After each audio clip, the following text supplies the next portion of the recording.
Well, Fight Fan, I did not hear that until you told me. And then I sat back a little bit. First of all, I didn't have time to make a video on it. And second of all, I hadn't read enough and understood enough. But there's one thing I do understand viscerally. I remember it was the 70s or early 80s when that law went into effect.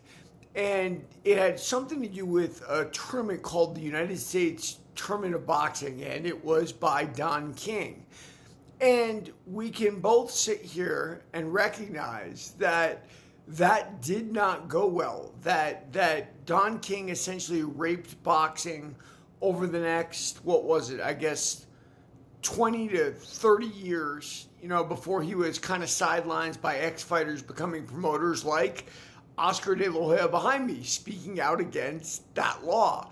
But, one thing about boxing that I think they got very well is they understood human nature. And what does that mean? That means everybody is absolutely self-interested and they're going to act in their own self-interest. So they did the best job of trying to set that up. Was it perfect? Obviously not, right? Like Carl King, who everybody said was useless, became the manager for Don King, his son, adopted son, of all his fighters. So Don King was a promoter, Carl King was a manager, but did Carl King have any real voice? No, obviously he did not, right? Like he was Don King's lackey. I was my own father's lackey, and I honestly feel bad for Carl King in many ways. I know people called him useless, he couldn't run this, he couldn't run that, but when you have a father as diabolical as Don King, and I had a father like that, he's not going to let you grow. He's not going to let you run anything. Like, the whole world is his enemy, including everybody sitting right next to him, and especially his heir, who might have been Carl King, right? But forget that for a minute, the Oedipal thing going on there. Let's talk about whether what Dana White is doing right now and Turki Al-Sheikh is good for boxing. I obviously don't know the answer. I don't know the inner details. The one thing we do know is the Ali Act did not save fighters from the worst exploitation in boxing, which was under Don King. Now, I know the mob had some involvement for a time, but that was mainly based on gaming, right? You force a guy to throw a fight. People say Sonny Liston threw that fight against Ali, and the mob rakes in a ton of money, right? So maybe they banned that, but they didn't ban mean guys like Don King, like self-interested guys.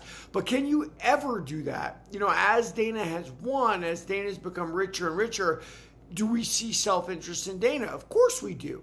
Is there self-interest in Turki Al-Sheikh? Yes, there's certainly some love for the game too, but there is self-interest. Was the Ali Act protecting boxers? It does not seem it was. Oscar De La Hoya doesn't like it, obviously, because he doesn't want the structure of boxing to change, because that's what he's grown up with, that's how he makes his money now, and that's what he knows and understands. Dana White wants to make a UFC of boxing. And everybody can say, look, the government can understand that. Why? They want a giant company like the UFC that they can tax and make a lot of money off of and everything else. And so that sounds great to the government. It sounds great to Dana, who's going to be a mogul again. Is it necessarily better for fighters? We could go over that argument from the beginning, right? Like, not that long ago, a professional boxer made $100 a round in his debut, right? Like $400, right?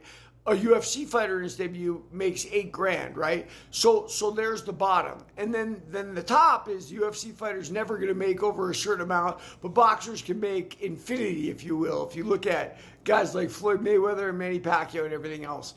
We still don't have the perfect answer. Is this a step in a direction that we need for boxing? Look, we still have like a loose confederation. It's like, okay, it was King Aram in the 70s, 80s, right? Now what do we have? We've got, Cesar Kushner, we've got Oscar De La Hoya, we've got, now we have like 5 or 6 instead of 1 or 2. Is that better? Well, yeah, based on competition and whatnot. But Fight Fan, I really don't have enough information to make a comment on it. What I do know is that when you have the money, you can rewrite the rules. What did the Fertittas do? Their first move was to hire away Mark Ratner from the Nevada State Athletic Commission to make him their guy to make UFC legal in Las Vegas. And the rest is history. It seems like they've made that first step in boxing right now, too. We'll see. Like and follow for more on The Fight Game.